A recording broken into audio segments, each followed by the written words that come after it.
What's up, y'all? I am Chris A's 508, and today we got a very special guest.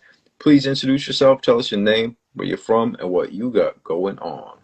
I go by the name Daforce Dog, Daforce, Dawg, Dog.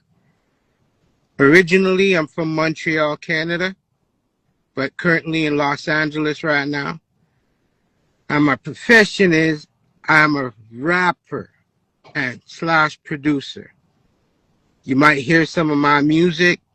You might hear some music that I've done for your favorite artists. I'm out there.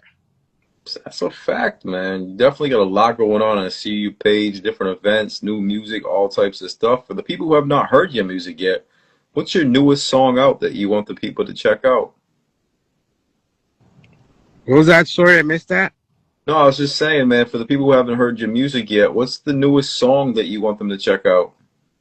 Well, the song that I'm busting up the world with is called Survival. That's reached around the globe. So, I mean, Where can they right now find the that song song? is hitting. It's hitting. Where can they find it? You can find it on all the platforms that Man, that's exist, basically. everywhere, man. Everywhere.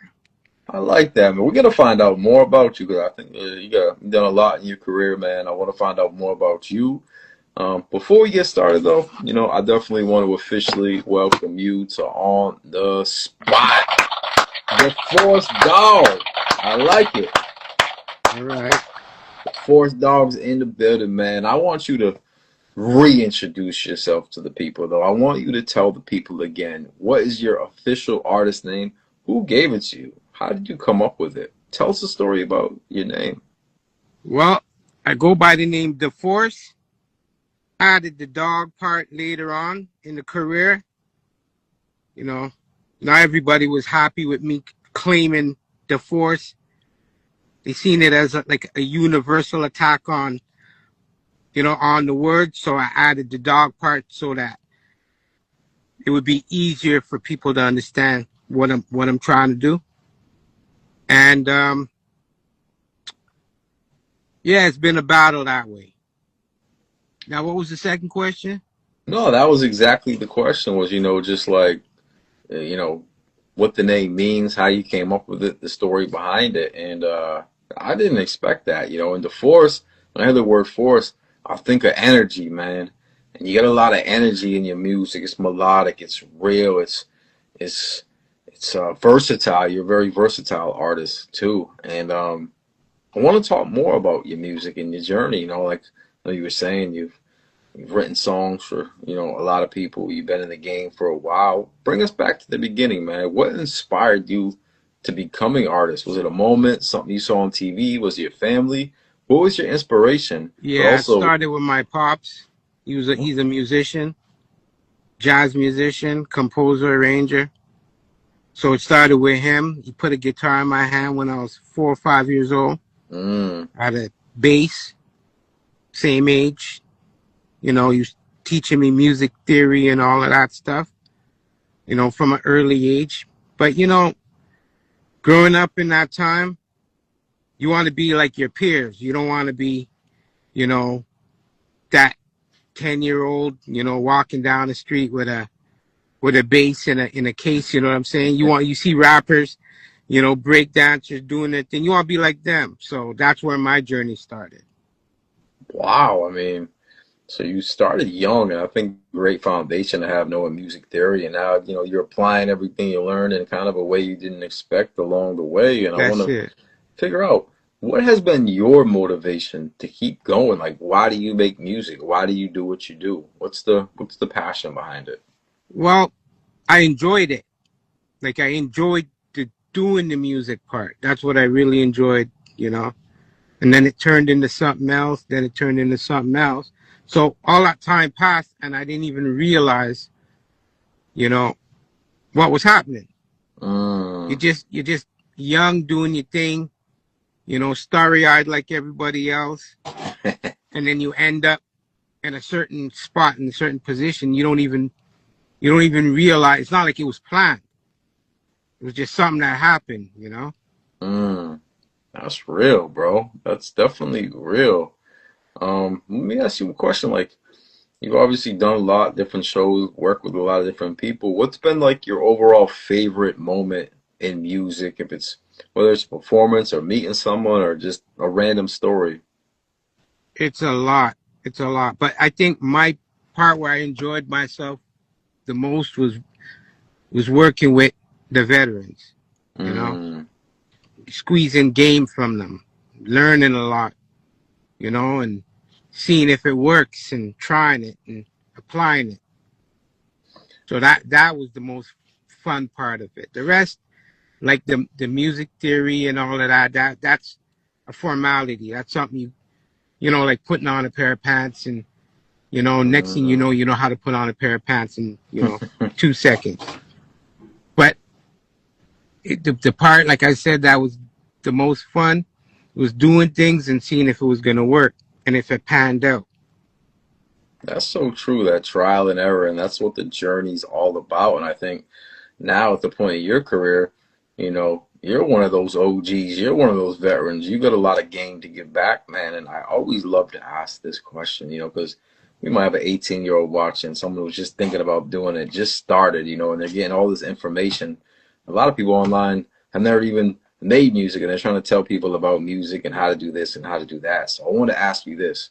What is one piece of advice you would give to an upcoming artist about the music or the business that you wish you knew when you started?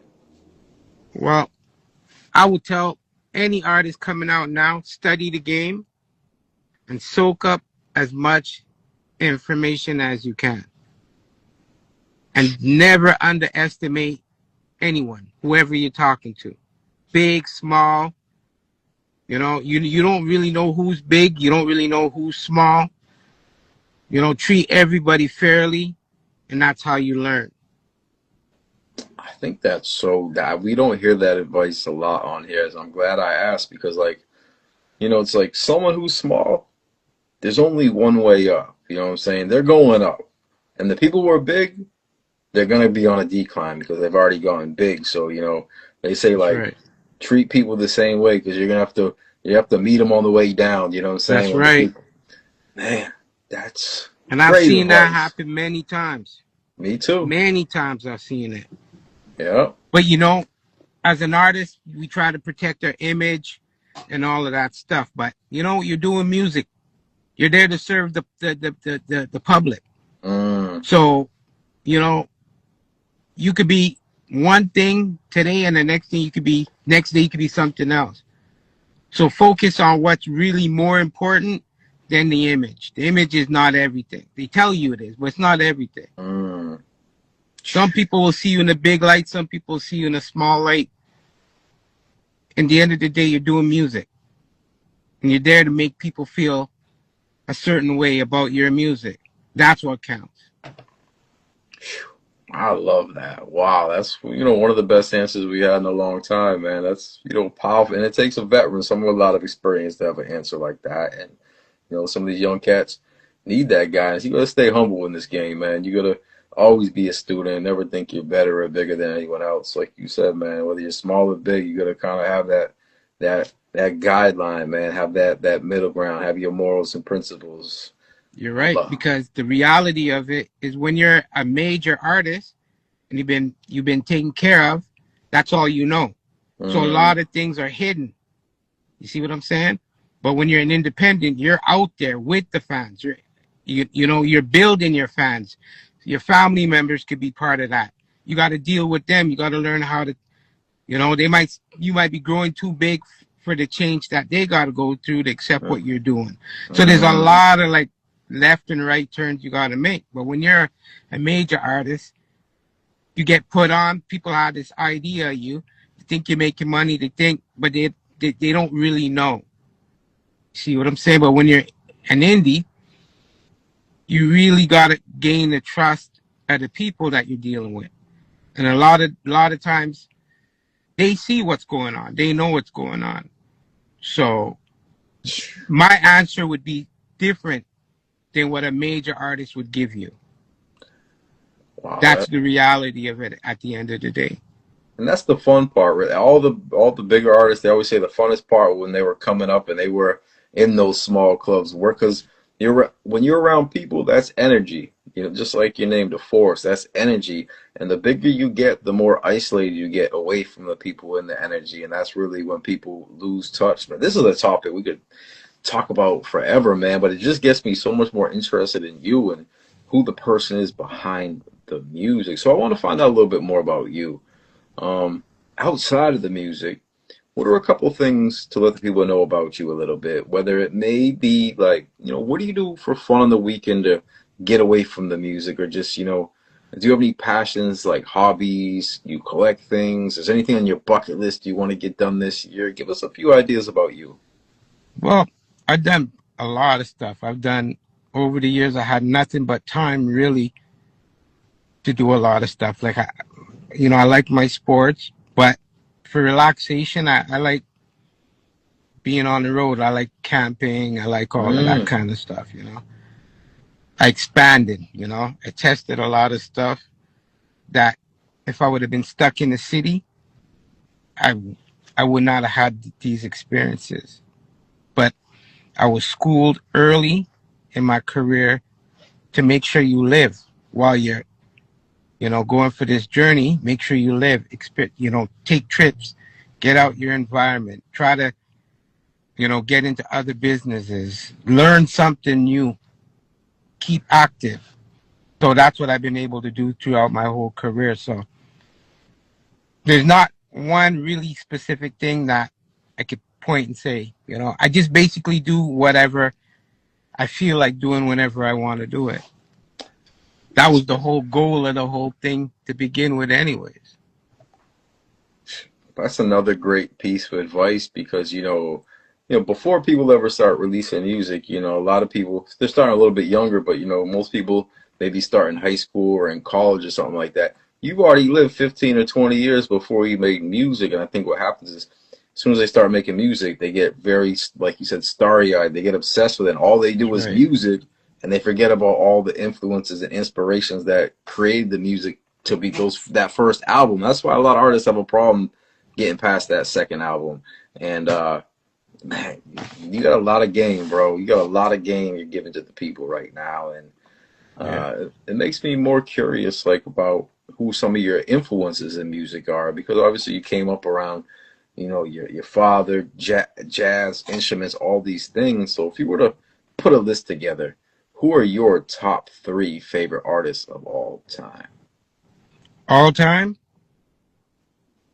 That's hard Yeah, it is. because I have a lot. Like it changes very often. So, but who I could say really spit important game to me when I needed it in different times in my life, that's how I'll categorize it. Prince is one, Wow. Too Short, and I'd probably say Luba. Say? Luba. Well, She's a singer from the 80s, ooh, a okay. Canadian singer from the 80s. I You know, love that. it's these are people that said enough in passing to be able to take a lifelong lesson from it. That's a that I don't know the third one, but just Prince and Too Short. That's so I love that answer. It's just so different all over the board, and that's what you're gonna do. Be very diverse and versatile. And I hear that in your music.